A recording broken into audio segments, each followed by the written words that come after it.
کہ ایک لڑکی کو پیٹ کی بیماری میں مبتلا کر دیا اور اس کے گھر والوں کے دلوں میں یہ خیال پیدا فرمایا کہ اس بیماری کا علاج زاہد کے سوا کہیں اور ممکن نہیں ہے۔ چنانچہ اس کے گھر والوں نے زاہد کے پاس آ کر کے عرض کیا کہ ہماری لڑکی کے پیٹ میں درد ہے، آپ اس لڑکی کو اپنے پاس رکھیں اور اس کا علاج کریں۔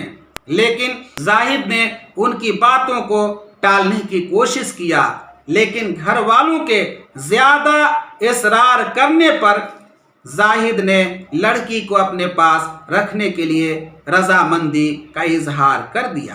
شیطان اس سے انتہائی خوش ہوا، وہ لڑکی زاہد کے پاس رہنے لگی تو زاہد کے پاس جب بھی وہ لڑکی جاتی شیطان اسے انتہائی خوشنما انداز میں پیش کرتا، یہاں تک کہ زاہد کے قدم ڈگمگانے لگے اور اس نے لڑکی سے مباشرت کی، جس سے لڑکی کو حمل ٹھہر گیا۔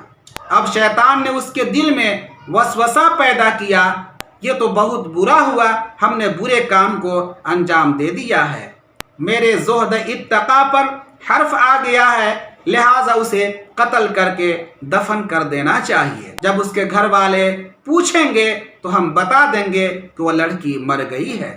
چنانچہ شیطان کے بہکاوے میں آ کر زاہد نے اس لڑکی کو قتل کر کے دفن کر دیا۔ ادھر لڑکی کے گھر والوں کے دلوں میں شیطان نے یہ خیال ڈال دیا کہ اسے زاہد نے قتل کر کے دفن کر دیا ہے، لہٰذا وہ زاہد کے پاس آئے اور لڑکی کے متعلق پوچھ تاچھ شروع کر دی۔ زاہد نے کہا کہ وہ مر گئی ہے اور اسے دفن کر دیا گیا ہے، لیکن ان لوگوں نے اپنے وسوسے کے مطابق زاہد پر سختی کی اور اس سے اقرار کروا لیا کہ اس نے لڑکی کو قتل کر کے دفن کر دیا ہے۔ انہوں نے اسے پکڑ لیا اور قصاص میں قتل کرنے لگے۔ تب شیطان ظاہر ہوا اور زاہد سے بولا، میں نے اسے پیٹ کی بیماری میں مبتلا کیا تھا اور میں نے ہی اس کے گھر والوں کے دلوں میں تیرے جرم کا خیال ڈالا تھا، اب تو میرا کہنا مان لے، میں تجھے بچا لوں گا، یعنی قتل ہونے سے میں تجھے بچا لوں گا۔ زاہد نے پوچھا کہ کیا کروں؟ شیطان بولا کہ مجھے 2 سجدے کر لے۔ چنانچہ زاہد نے قتل ہونے کے ڈر سے جان بچانے کے لیے شیطان کو سجدہ کر لیا۔ اب شیطان یہ کہتا ہوا وہاں سے چل دیا کہ میں تیرے اس فعل سے بری ہوں، جیسا کہ فرمان الہی ہے، اذ قال للانسان اکفر فلما کفر قال انی بریء منک۔ تو اس سے پتہ چلا کہ شیطان غلط بھی کرواتا ہے اور شیطان جو ہے اس کے بعد اسے ظاہر بھی کراتا ہے۔ تو ہمیں چاہیے کہ شیطان سے بچنے کی کوشش کریں اور اپنے آپ کو رب کی بارگاہ میں جھکانے کی کوشش کریں۔ روایت ہے کہ جب حضرت نوح علیہ الصلاۃ والتسلیم کشتی پر بحکم خداوندی پہلے ہر جنس کا ایک جوڑا کشتی میں سوار کیا اور خود بھی سوار ہوئے، تو آپ نے ایک اجنبی بوڑھے کو دیکھ کر پوچھا، تمہیں کس نے کشتی میں سوار کیا ہے؟ اس نے کہا، میں اس لیے آیا ہوں کہ آپ کے ساتھیوں کے دلوں پر قبضہ کر لوں، اور اس وقت ان کے دل میرے ساتھ اور بدن آپ کے ساتھ ہوں گے۔ حضرت نوح علیہ الصلاۃ والتسلیم نے فرمایا، اے اللہ کے دشمن، اے ملعون، نکل جا۔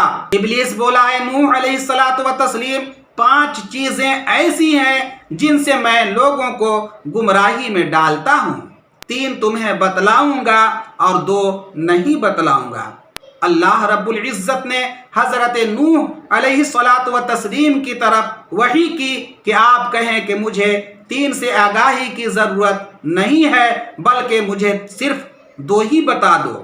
2 ایسی چیزیں ہیں جو مجھے کبھی جھوٹا نہیں کرتی، یعنی ناکام واپس نہیں کرتی ہیں، اور انہی سے میں لوگوں کو تباہی کے دہانے پر لا کر کے کھڑا کرتا ہوں۔ ان میں سے ایک حسد ہے اور دوسری حرص ہے، یعنی کہ لالچ ہے۔ اسی حسد کی وجہ سے تو میں اللہ رب العزت کی بارگاہ سے ملعون ہوا، اور حضرت آدم علیہ الصلاۃ والتسلیم کو سجدہ کرنے سے انکار کیا، اور حرص کے باعث حضرت آدم علیہ الصلاۃ والتسلیم کو ممنوعہ چیزوں کی خواہش پیدا ہوئی اور میری آرزو پوری ہو گئی۔